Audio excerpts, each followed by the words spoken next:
한 아파트 주차장에서 드러난 잔혹한 비극. 여기도 찔렸어요. 여기도 찔렸어요. 가자. 아이고, 이게 지금 너무 위급한 상황인 것 같은데요? 너무 불쌍해서 못 보겠더라고. 장이 다 개사가 돼서 다 잘라내고. 어우. 마음의 준비를 하고 계시고. 아이고. 파국적인 결과는 이미 예측돼 있었다.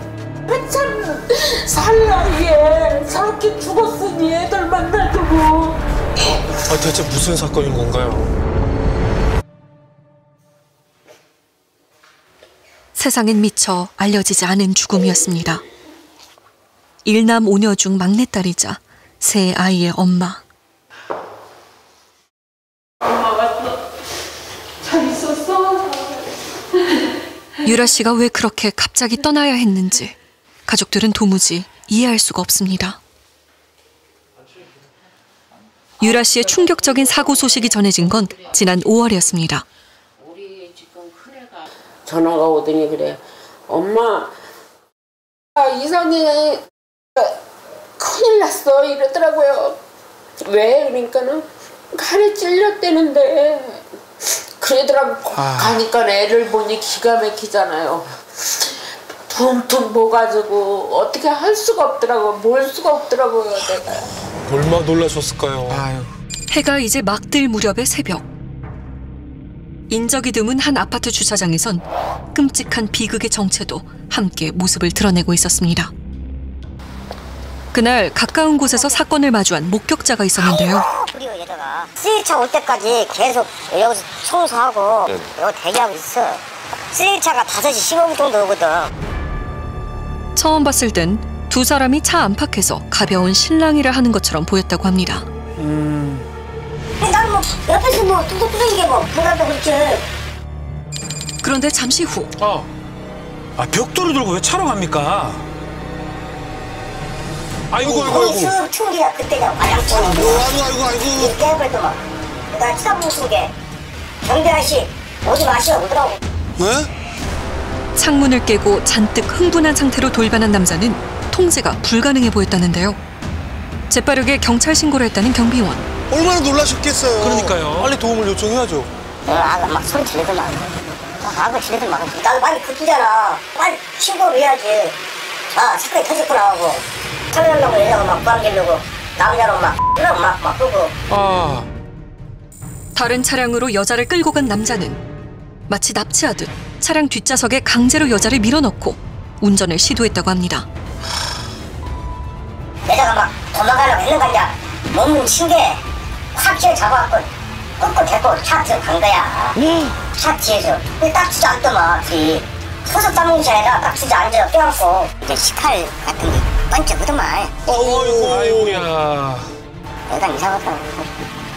순식간. 아이고. 당시 신고를 받은 구급대원이 현장에 도착했지만 상황은 심각했습니다. 어우, 출혈이 굉장히 심한 것 같은데요. 저한테 해야 돼요. 여기도 찔렸어요. 여기도 찔렸어요. 가자. 하나 돼서. 아이고. 살아있는 상태였으니까.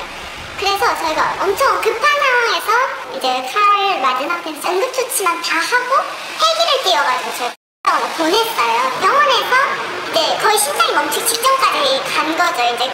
유라 씨가 큰 병원으로 이송되면서 소식을 들은 가족들도 급히 병원으로 모였습니다. 얼굴도 맞아가지고 퉁퉁 부어가지고 말도 못하고 몸이 전체가 다 벗어요 아주. 너무 불쌍해서 못 보겠더라고요. 어저께도 통화를 했었는데 어떻게 이렇게 됐냐고 내가. 엄마 왔어 그러니까 눈물을 막 흘리더라고. 그게 저는 마지막 본 거예요. 흉기에 깊게 찔린 탓에 장기까지 손상돼 3번이나 큰 수술을 받아야 했다는 유라 씨. 칼이 이쪽에는 대장을 뚫어버렸어요. 칼이 폐를 찌를 뿐만 아니라 현장막까지 뚫어버렸다고요. 피도 계속 차가지고 여러 가지 지표들만 놓고 보면은 생존 가능성이 좀 매우 낮은 상태긴 하거든요. 충격적인 건 유라 씨를 공격한 이가 다름 아닌 그녀의 남편 박 씨라는 사실이었습니다. 유라 씨가 병원으로 옮겨진 사이 아내를 찌른 박 씨는 현장에서 사라져버렸다는데요. 또 도망가서 무경들 짝대기가 잡으려고 다 퍼주고 난리 났어. 아파트 인근에 위치한 뒷산으로 도망간 박 씨. 당시 그를 검거하기 위해 동원된 인원만 무려 130여 명이었습니다. 아이고. 기흥대 직원들이 뒷산을 찾았어요. 산에 숨어 있더라고요. 그래놓고 겁도라고 했는지 본인은 이제 극단적인 선택을 하려고 산에 들어갔다고 주장을 하더라고요. 하지만 중환자실에서 생사를 오가던 유라 씨는 사건 발생 닷새 후 끝내 숨을 거두고 말았습니다. 아이고 참. 아이고 참 진짜. 부검 결과 유라 씨는 복부와 옆구리 등 10여 곳 가까이 흉기에 찔린 것으로 확인됐는데요. 아우. 너무 가슴 아프고 딸 중에서 막내라서 애교가 진짜 너무너무 많아요. 전화를 해도 엄마 그러면서 마지막 통화하는 날 6일 날도 지금 애들 씻길라 그런다 그러면서 엄마 이따 다시 할게요. 그게 마지막이었었어요. 생각만 하면 자꾸 눈물 나오고 너무너무 억울하게 죽어가지고. 유라 씨와 가해자 박 씨는 세 자녀를 둔 15년차 부부였습니다. 직장 때문에 박 씨는 가족과 떨어져 주말 부부로 지냈다고 하는데요. 문제가 없어 보이는데요. 그러니까요. 부부가 나눈 대화에는 여느 부부들처럼 다정해 보이는 내용도 곳곳에 남아 있었습니다. 그런데 유라 씨는 비극을 예감하고 있었던 걸까? 그녀의 휴대폰에서 유라 씨가 지인과 나눈 의미심장한 대화가 발견됐습니다. 다음번에 진짜 그냥 죽일 것 같아 나를. 그냥 아니 살인사건 날 것 같아. 사람이 왜 죽는데 살인사건이 왜 나고. 아니 왜 저런 말을 했을까요? 현실이 돼버린 불길한 예감. 부부에겐 대체 무슨 일이 있었던 걸까요? 올해 들어 유독 남편 박 씨와의 불화를 토로하는 일이 잦았다는 유라 씨. 죽기 한 몇 달 전부터 계속 그때 그 가장 심해서 피 말라 죽겠다고 동생이 이제 울면서 전화 오고 뭐 이제 칼 들고 뭐 그랬다고. 네? 자기는 여태 태어나서 진짜 입에도 담아보지 못한 나한테 말해줄 수도 없을 욕이래요. 그러면서 울더라고요. 실제로 유라 씨의 휴대폰에서 박 씨의 폭력으로 생긴 듯한 상처 사진들이 여러 장 발견됐는데요. 평소 남편의 가정폭력에 괴로워했다는 겁니다. 자기가 이제 경제적으로 힘들어서 일을 했나 봐요. 네. 자기가 왔을 때 집에 없으면 의심을 하고 왜 안 들어오냐 뭐 빨리 막 이런 식으로 얘기하고 뭐 추측 같은 게 있었나 봐요. 굉장히 좀 그게 정신적으로 힘들었다 그러더라고요. 한 번은 동생이 집에 자고 있었대요. 근데 전화를 안 받았는데 새벽에 음주 상태로 거기까지 와가지고 동생 깨워가지고 자고 있는데 밖에서 딴짓하는 줄 알고 자는 애를 와가지고 헛벗기고 막 강제로 그러기도 한다고 미쳤다고 막 그러더라고요. 폭력의 정도가 점점 심해지면서 유라 씨는 남편 박 씨에 대한 두려움을 지인들에게 털어놓기도 했는데요. 또 내게 막 계속 계속 막 그냥 마음의 상처, 몸의 상처 아니 맞대고 살 자신이 없어. 그냥 아니 무서워. 그냥 나는 음주운전하고 여기까지 와서 나를 막 그렇게 했다는 자체가. 대체 경찰 조사에서 가해자 박 씨가 밝힌 범행 동기는 무엇이었을까요?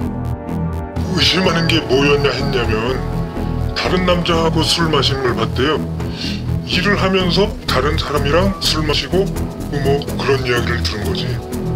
석 달 전 유라 씨가 지인과 술을 마셨다는 이유로 의심이 시작됐고 가정폭력이 잦아졌다는 건데요. 아 이게 말이 됩니까? 실제로 부부의 문자 대화에서는 아내를 의심하는 박 씨의 메시지들이 곳곳에 남겨져 있었습니다. 아이고. 하지만 지인들이 기억하는 유라 씨는 남편의 생각과는 많이 달랐습니다. 평소에 되게 엄청 열심히 살아요. 뭐든 막 열심히 하고 빨리빨리 하고 막 애들 되게 막 이쁘게 잘 키우고. 기회는 있었어요, 거진. 애들 학원 픽업하고 바빠가지고. 굉장히 가정의 애기들 잘 다스리고 그런 애였거든요. 그런데 박 씨는 지인들 앞에서도 폭력성을 감추지 못할 정도로 흥분하곤 했다는데요. 둘이서 이제 싸우면 이제 칼로 대치하면서 집 밖을 못 나가게 했어요. 되면 항상 그런 식으로 칼로 위협을 하고 아니면 가위?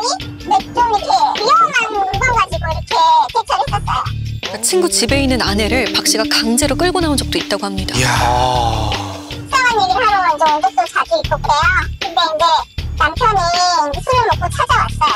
그래서 운전하고 또 가고. 근데 이제 거기 끌려가면 또 자기가 이제 어떻게 될지 모르니까 차를 안 타려고 씨름도 하고 목 조르고 이런 거는 저희 집에서도 부정이거든요. 얼마나 무서웠을까요?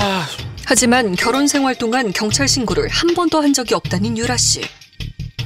두 사람이 나눈 대화를 통해 그 이유를 찾아보기로 했습니다.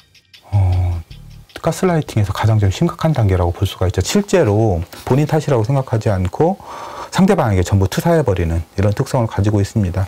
가령 막 술 먹고 때리고 욕을 하다가 내가 못나서 미안해, 뭐 나 한 번 살리는 셈 치고 용서해줘, 이런 식으로 동정심을 유발하는 행동들을 계속 반복을 하거든요. 끊임없이 비난과 사과를 반복하는 패턴 속에서 가스라이팅을 당한 유라 씨가 신고를 못한 것으로 전문가는 추정합니다.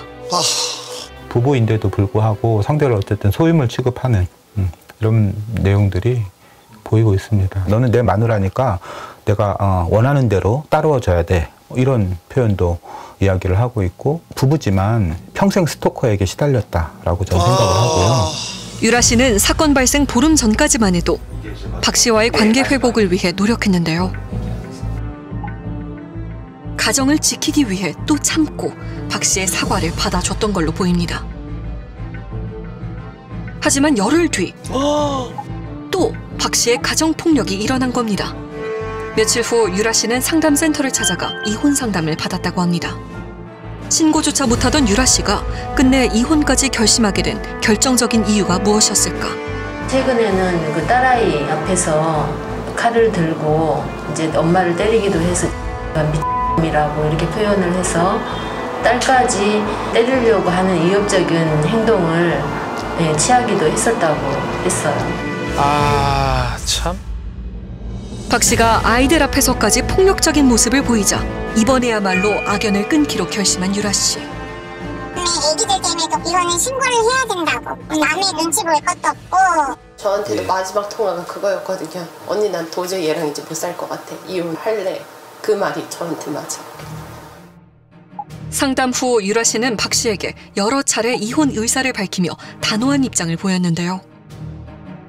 또다시 동정심을 유발하는 사과 문자를 일방적으로 보내기 시작한 박 씨. 하지만 평소와 달리 유라 씨는 반응을 보이지 않았습니다. 사건 발생 전날 밤 차로 6시간 떨어진 일터에서 집으로 온 박 씨는 유라 씨를 기다리며 술을 마시기 시작했는데요. 잠시 후 집으로 돌아와 박 씨를 본 유라 씨는 원치 않는 대화를 거부했고 바로 집을 나서 아파트에 주차된 자신의 차량으로 몸을 피했던 겁니다. 얘기하지 않으려고. 이거 와가지고 톡톡 문 열어, 문 열어. 다 들리잖아. 톡톡 문 열어. 아무 또 가. 하프에서 한참 있다 또 내려와. 문 열어. 톡톡 문 안 열어? 또 가. 계속 왔다 됐어. 차량과 집을 왔다 갔다 하는 사이에도 지속적으로 아내에게 문자를 보낸 박 씨. 그는 마치 극단적인 선택을 암시하는 듯한 메시지를 보냈는데요. 불안한 문자를 끝으로 그가 행동에 옮긴 건 부엌에서 흉기를 챙기는 것이었습니다. 참. 와가지고 안 내리니까 칼을 가지러 올라간 거였죠. 왜 갔냐? 겁주려고 칼 가지러 갔다 이거죠.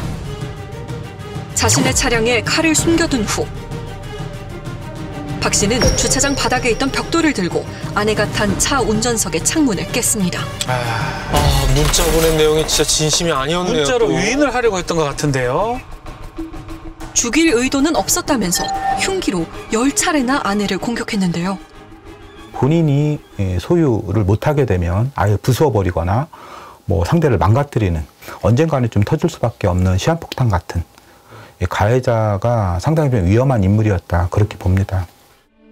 박 씨의 소나기에서 벗어날 준비를 했던 유라 씨. 흉기에 찔려 생명이 위급한 순간에도 새아이의 엄마 유라 씨는 오직 아이들 걱정뿐이었습니다. 꿈에서도 꿈을 꾸면은 내 옆에 앉아서 쪼그리고 막 그냥 막 우는 거야.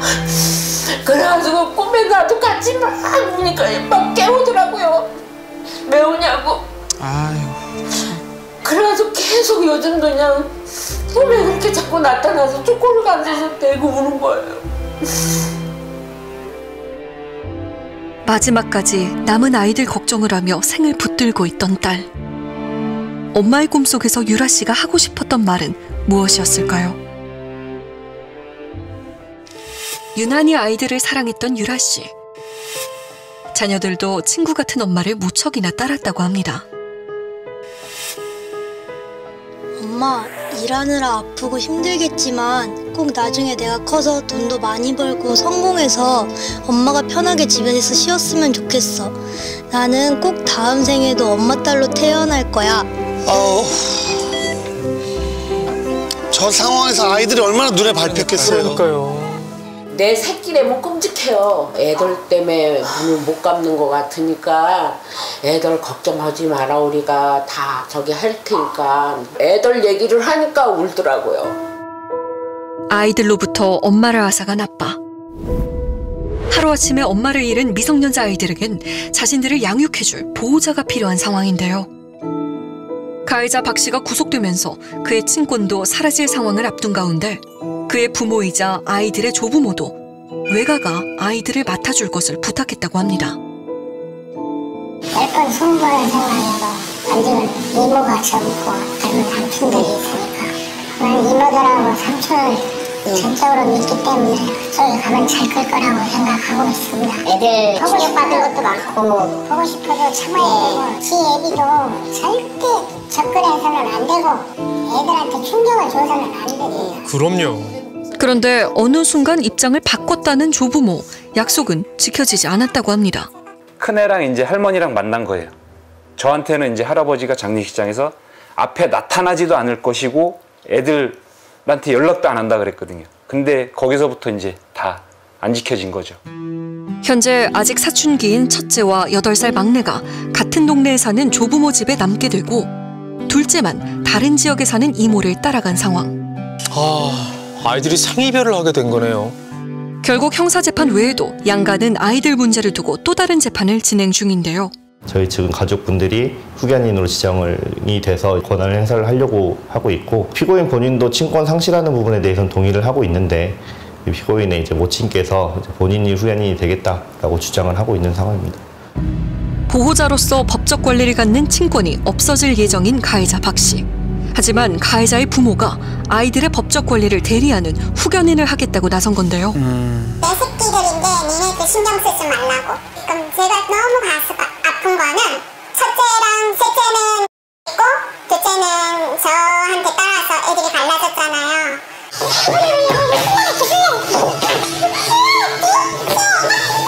둘째는 얼마 전 헤어졌던 동생을 만나 함께 시간을 보냈습니다. 가장 친했던 둘째 누나와의 갑작스런 이별. 심리상담 결과 8살인 막내의 정서가 가장 걱정되는 상황이라고 합니다. 불안한 것 같은데요. 게다가 유라 씨 명의의 재산 정리 역시 아이들을 위해 유족들이 처리해야 할 문제입니다. 돈이 그나마 동인됐을 때 어떻게든 살아갈 수 있는 보탬목이 될 수 있는 거라 저희는 최대한 하고 있는데 진짜 어른이라면 빨리 정리를 하고 애들한테 최대한 성인이 됐을 때를 생각해서 빨리 뭘 대비를 해줘야 되는데 그걸 질질 끌고 간다는 생각밖에 안 들거든요. 제작진은 설득 끝에 박 씨의 아버지이자 아이들의 할아버지를 어렵게 만날 수 있었습니다. 먼저 갑자기 입장을 바꿔서 후견인으로 나선 이유가 뭔지 궁금합니다. 첫째가 이제 잘 간다고 버틴가 봐. 알겠다. 상황이 이러니까 어쩔 수 있냐. 거기 가서 살아야지. 그랬어. 나는 안 간다고. 그래. 아직 사춘기인 첫째가 낯선 환경을 거부하고 다니던 학교를 계속 다니길 원했다는데요. 우리는 솔직히 말해서 아무것도 모르고 후견이 뭔지도 몰랐고 그냥 데리고 키우면은 키운 줄 알았지. 우리 아들은 다만 어머니 아버지가 애들 셋을 다 키우기를 바라고 있어. 게다가 아이들을 맡아달라는 아들 박 씨의 뜻이 컸다는 건데요. 유라 씨의 가족들은 그런 그의 결정을 이해할 수 없다고 합니다. 교도소에 있는 박 씨를 유라 씨의 남동생이 직접 만나보기로 했습니다. 대체 무슨 생각인 걸까요? 아내하고 애들만 보고 살았는데 내가 왜 그런지 모르겠어. 애들은 부모님이 키웠으면 싶어서 애들만 키우게 해줘. 애들 미래를 위해서 후견인을 포기해달라 계속 친권은 어차피 자기가 상실되는 건 알고 있는데 후견인 부모님 키우게 해달라는 것만 계속 어필을 해요. 저한테. 어떻게 보면은 아무것도 포기를 안 하는 것 같아요. 그렇죠. 과연 남겨진 아이들을 위한 최선의 방법이 무엇일까요? 아이들이 성장해왔던 환경과 지금의 이제 후견인이 되고자 하는 사람들과의 관계를 좀 놓고 볼 필요는 있어요. 아이들을 위한 결정을 잘해줄 사람을 선택하는 거기 때문에. 다만 이 과정에서 우려되는 부분도 있다고 합니다. 이게 고통스러운 과정인 게 이런 거죠.